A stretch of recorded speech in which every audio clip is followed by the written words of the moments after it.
Sometimes people ask why they should get an Apple Watch. Until you've actually lived with one, it can be quite hard to know how much more useful than just carrying your phone with you it might be. In this video, I'm going to explain 19 real-life daily uses I've found for the Apple Watch. Interestingly, this applies to any Apple Watch.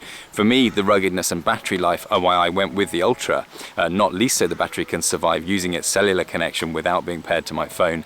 But this video is going to be just as useful to you no matter which watch you're looking at.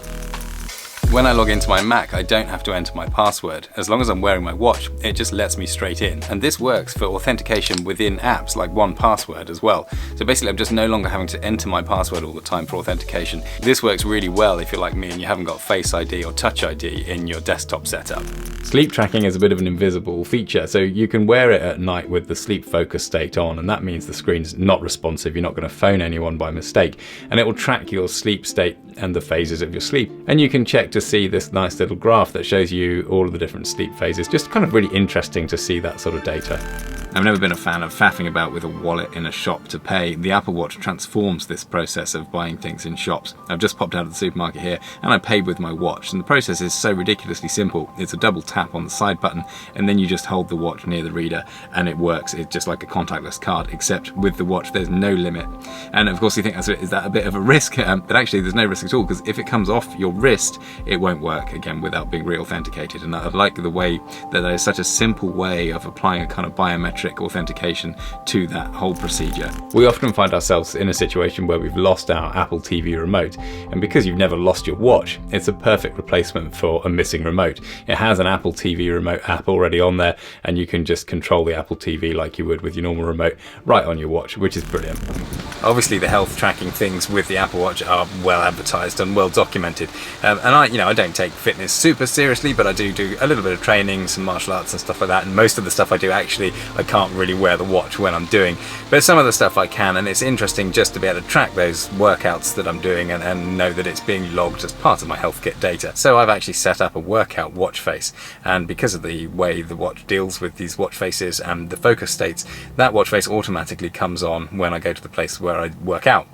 So that's great, because it means it immediately gives me access to all of these things that I use only in that situation. So I can just tap the workout complication to open the workout app and start tracking a workout, as well as that immediate access to all of the sensors. And I have the watch battery visible on that as well, and the timers and a couple of other health related complications on this watch face as well.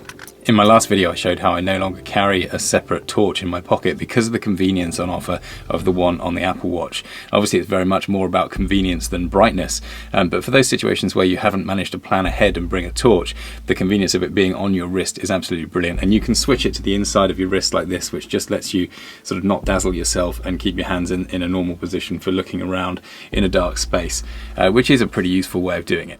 I have a watch face set up that I use when I'm working, and of course the focus states automatically switches to that watch face at the right time of day. And I use the different time zone complications as part of that watch face, which makes it very easy just to see what time zone someone I'm talking to is in. And of course it takes into account everyone's current daylight saving time status, which is the big headache when you're trying to work out what time it is somewhere else. One of the really useful parts of the complications is that you can actually have things like your reminders or your calendar events just showing exactly what you need to do just at a glance on the watch. It makes it very easy just to get that sort of stuff done and then check it off. There are quite a few interactions on the watch where I just use Siri. Things like starting timers or adding reminders or events or interacting with HomeKit scenes I can do just by raising my wrist and talking to Siri. Pressure hose. Understood. Request sent. Interestingly, you don't actually need to say the phrase when you trigger Siri with your watch. The fact that you just raise it and talk close to it is enough. Turn on the DI water scene. I've sent the request. When you wear your watch while you're asleep, you can also use the watch as an alarm clock, which is brilliant because due to the haptic feedback, it's a much more discreet way of waking you up that's less likely to wake up somebody next to you than a normal loud alarm clock.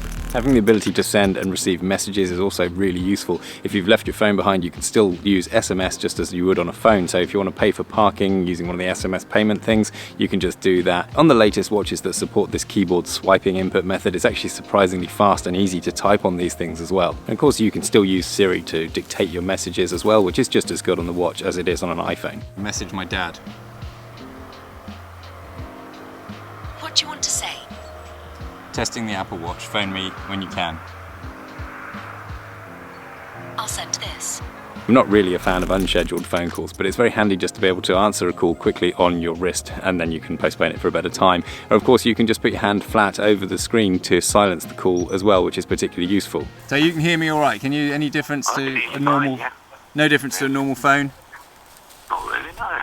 I mean, I'm holding the watch a little bit further away because of the camera. No, it's fine. But Yeah, it's actually quite windy here, so that's quite good if that's the case. yeah, no wind noise. And this is a fun one. I actually decided to let my 10-year-old use my old Series 5 using Apple's family member watch setup system. Hello Ruben, are you there? And this is brilliant as it means he can have a mobile connection without needing his own phone SIM card. Yeah? And once you have someone else you know using an Apple Watch, you can use the walkie-talkie feature, which is a surprisingly effective way of communication. It's kind of less commitment than a phone call, but more engaging than voice messages or text messages. This is one of those features that when you need it, it's just so brilliant to have. So if you've lost your phone around the house, you can swipe up to the control center on the watch and tap the button to ping your phone. It's that simple. Of course, you've always got your watch on you, so it's absolutely easy to find your phone if you don't know where it is in the house. Viewing real-time image notifications for my security cameras has always been a very important way that I use the watch. I realised that for a home security system to be useful, I needed to be able to phone the police and say with confidence that the house is being broken into. The watch lets me do that wherever I am with these image notifications. As part of the different watch faces that I've set up on the watch, I've used the weather complications on quite a few of them. The one that tells you if and when it's going to rain is especially useful just to know whether you should take a coat with you for whatever you're doing. And of course it's always useful to be able to see the current temperature as well as the minimum and maximum. All very useful data just displayed very elegantly and conveniently on the watch faces. I actually keep most of my notifications turned off, especially for most of my messenger apps, but for the important ones, it's brilliant to be able to see the full notification with just a glance. It saves that feeling of constantly checking your phone. Sometimes it's nice to be able to take the dog for a walk and leave my phone behind. Usually the phone is the key for the Tesla, but there are third-party apps that let me use the watch to actually control the Tesla, so I can unlock it and lock it and all the rest of it just from my watch, and that's a really cool thing. I use that all the time. When you're listening to music, I find it very handy to be able to control it from the watch. And the watch is good at automatically exposing its media controls. It's nice seeing album artwork and navigation controls on there. And of course, it's actually pretty easy to choose music on the watch itself as well. Like smartphones and mobile phones before them, I think there's an element of until you've had one, you don't really know what you're missing. Of course, it's possible to live a normal, productive, happy life without an Apple Watch, but the same could be said for any number of modern gadgets and gizmos too. It's just that good technology can offer us an incredible boost to daily convenience, and if we're intentional enough about it, we can really use that to get the most out of the time in our day. For me, the Apple Watch lets me be less reliant on my phone, which is this insidious, habit-forming distraction machine. At least the watch lets me enjoy some of that smartphone-style utility with more intentionality and less distraction. If you enjoyed this video, you'll love this one where I look at how the Apple Watch Ultra changes the things that I carry with me day to day in my pockets, and it looks at more detail about the idea of not carrying a phone with me as well. Take a look at these comments to see that it'll be worth your while, and I'll see you there.